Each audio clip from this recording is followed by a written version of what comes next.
Sir Rajagopal రణం continue, Revanth మాటలు మర్మం అదే.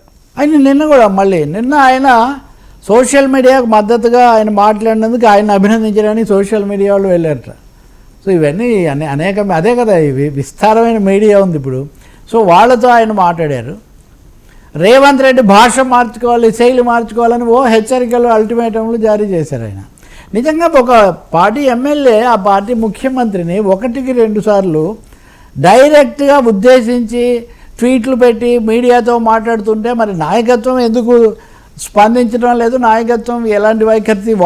వాళ్ళ సోదరుడే దాంతో ఏకీభవించట్లేదని కోమటిరెడ్డి వెంకటరెడ్డి స్వయంగా చెప్తున్న పరిస్థితి. అంటే అన్న చెప్పిన తర్వాత కూడా ఆయన మళ్ళీ మీడియా దగ్గరికి వచ్చి ఇవన్నీ చెప్పాడు అంటే ఖచ్చితంగా ఆయన ఏం వెనక్కు తగ్గదలుచుకోలేదు, సవాళ్ళు చేస్తూ ఉన్నాడు ఆయన. నాకు బీజేపీ నుంచి బీఆర్ఎస్ నుంచి కూడా ఆఫర్ ఉంది అంటున్నారు. మరి ఎవరి ఆఫర్ ఆయన కన్సిడర్ చేస్తాడో మనకు పూర్తిగా తెలియదు. ఇంకొకటి ఆయన తీవ్ర అభ్యంతరం పెడుతున్న విషయం మర్మం అంటే 10 ఏళ్ళు నేనే ఉంటాను, 10 ఏళ్ళు నేనే ఉంటానని రేవంత్ రెడ్డి ఎలా చెప్తున్నాడు? అసలు మీకు అధికారం ఏంటి? అధిష్టానం కదా నిర్ణయించాలి, ఈ భాష మార్చుకోవాలని ఆయన నిన్న కూడా చెప్పాడు. కానీ కొంతమంది రాజకీయ వర్గాలు, మీడియా వర్గాలు, లేకపోతే వీళ్ళందరికీ సన్నిహితంగా ఉండేవాళ్ళు చెప్పేది ఏంటంటే ఇక్కడ రాజగోపాల్ సంకేతం వేరు. 10 ఏళ్ళు కాంగ్రెస్ ఉంటుందని చెప్పడం లేదు రేవంత్ రెడ్డి, 10 ఏళ్ళు నేను ఉంటానని చెప్తున్నాడు. కాబట్టి ఏది ఏమైనా కానీ రేవంత్ రెడ్డి నేను వ్యక్తిగతంగా ముఖ్యమంత్రిగా ఉండడమే నా లక్ష్యం అని భావిస్తున్నాడు. కాబట్టి కాంగ్రెస్ వచ్చినా రాబోయే నేనైతే ముఖ్యమంత్రిగా ఉంటానని ఆయన చెప్తున్నాడు. కాబట్టి ఈయన చూడండి, చంద్రబాబు ద్వారా బీజేపీతో కలిసి వ్యవహరిస్తున్నారు, కొంతమంది వీళ్ళ మధ్యవర్తులు ఉన్నారు, ఇలాంటి ఒక చర్చ కాంగ్రెస్లో కొంత జరుగుతుంది. రాజగోపాల్ దాన్ని సంకేతిస్తున్నాడు, దాన్ని చెప్తూ ఉన్నారు. అలాగే అధిష్టానాన్ని పారాహుషారు అంటున్నారు. ఇది కాకుండా ఇంకో వివరణ కూడా ఇస్తున్నారు. ఇప్పుడు ఉదాహరణకు మీనాక్షి నటరాజన్ పాదయాత్రలకు స్వయంగా తను వెళ్ళటం కానీ, అధిష్టానం మహేష్ గౌడ్ వెళ్ళటం, ఇవన్నీ కూడా ఏమంటే ఏది ఎటువైనా కాంగ్రెస్కు భద్రత ఉండాలి అంటే స్వయంగా అధిష్టానం దూతనే ప్రజల దాకా వెళ్ళాలి, కాంగ్రెస్ పరంగా ఉండాలి తప్ప రేవంత్ పరంగా ఉండకూడదు అనే భావన వల్లనే రాజగోపాల్ ఇలా మాట్లాడుతున్నాడు.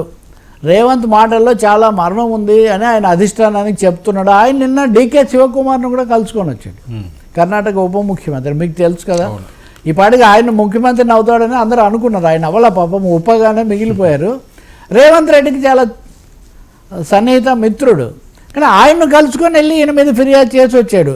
అంటే ఒక విధంగా రాజగోపాల్ తెలంగాణ మీడియాతో మాట్లాడడమే కాదు, అఖిల భారత కాంగ్రెస్ నాయకత్వము ఇతర రాష్ట్రాల్లో కూడా వెళ్ళి రేవంత్ రెడ్డి విశ్వసనీయత లేదు అనే ఒక సందేశం ఏదో ఆయన ఇవ్వదలుచుకున్నాడు. కానీ వాళ్ళకు వేరే ఇప్పుడు తెగలిగింది కూడా ఏం లేదు, కానీ ప్రశాంతంగా అయితే లేదు అనేది అర్థమవుతుంది. రేవంత్ బహుశా చూసి ఆయన అయితే బయటపడకపోవచ్చు, వేరే వాళ్ళ ద్వారా. క్రమశిక్షణ సంఘాలు ఏం చేస్తాయి ఇప్పుడు? అది కూడా ఒక పెద్ద ప్రశ్న. ఇదే సమస్య మనకు బీఆర్ఎస్లో కవిత విషయంలో కనిపిస్తుంది. అది ఇంకొంచెం డిఫరెంట్, కానీ ఆ సమస్య ఇప్పుడే ఉదాహరణకు బీసీల మీద రేవంత్ రెడ్డి నిన్న ధర్నా చేశారు, అందరిని తీసుకొని వెళ్ళి.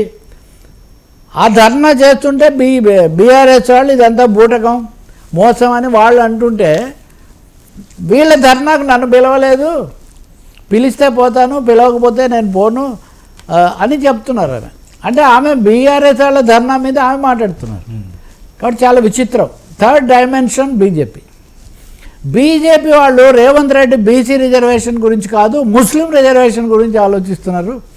ఎట్టి పరిస్థితుల్లో ముస్లింలకు రిజర్వేషన్లు కల్పించడానికి మేము ఒప్పుకోమని కేంద్ర మంత్రిగా ఉన్న బండి సంజయ్, మరో మంత్రి కిషన్ రెడ్డి, వీళ్ళందరూ వాళ్ళ చేతుల్లోనే ఉంది కదా. రాష్ట్ర ప్రభుత్వం తీసుకున్న నిర్ణయాలను ఎండార్స్ చేయడం, సిఫార్సు చేసి పంపించింది శాసనసభ.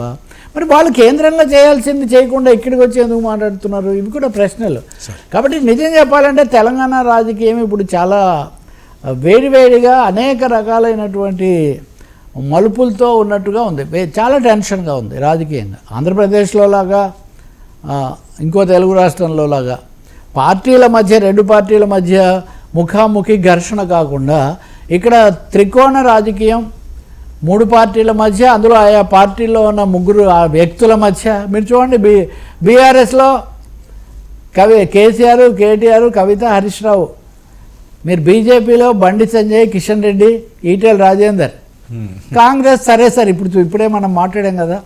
కాబట్టి పార్టీల మధ్యలోనే కాక పార్టీల్లో కూడా ఈ మధ్యలో తెలుగుదేశం నిరీక్షిస్తూ ఉంది, కూటమి ఇక్కడ కాలు మోపడానికి కుట్రలు పన్నుతోందని కూడా కాంగ్రెస్ వర్గాలు చెప్తున్నాయి.